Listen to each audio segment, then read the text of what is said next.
আসসালামু আলাইকুম। মাননীয় স্পিকার, আপনাকে ধন্যবাদ আমাকে সুযোগ দেওয়ার জন্য।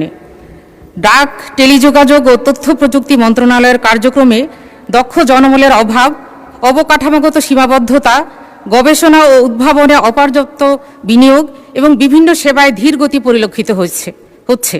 এসব চ্যালেঞ্জের কারণে প্রযুক্তির কাঙ্ক্ষিত সুফল সর্বপর্যায়ে পৌঁছানো ব্যাহত হচ্ছে। মন্ত্রণালয়টির কার্যবিধি বাস্তবায়নের প্রধান সীমাবদ্ধতাগুলো হচ্ছে দক্ষ মানব সম্পদের অভাব, অবকাঠামোগত সীমাবদ্ধতা, গবেষণা ও উদ্ভাবনে ঘাটতি, ডিজিটাল বৈষম্য ও সচেতনতা, সমন্বয়ের অভাব ও আমলাতান্ত্রিক জটিলতা।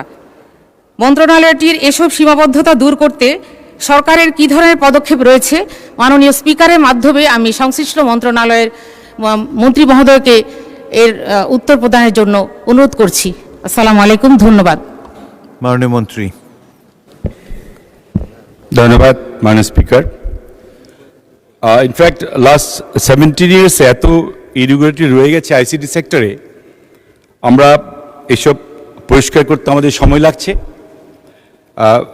মাননীয় এমপি মহোদয় যা বললেন, আমাদের মন্ত্রণালয়কে আমরা চেষ্টা করছি গত 17 বছরের এই আবর্জনা থেকে বেরিয়ে আসতে, এবং ইনশাল্লাহ আমাদের যে টার্গেট আছে, আমাদের নির্বাচনী যে প্রতিশ্রুতি ছিল, মাননীয় প্রধানমন্ত্রী যে প্রতিশ্রুতি দিয়েছিলেন, সেই প্রতিশ্রুতিকে সামনে রেখে আল্লাহ চেয়ে তো আমাদের এই আইসিটি সেক্টরে আমাদের যে পরিকল্পনা রয়েছে, ইনশাল্লাহ আমরা এই হিসেবে এগিয়ে যাচ্ছি।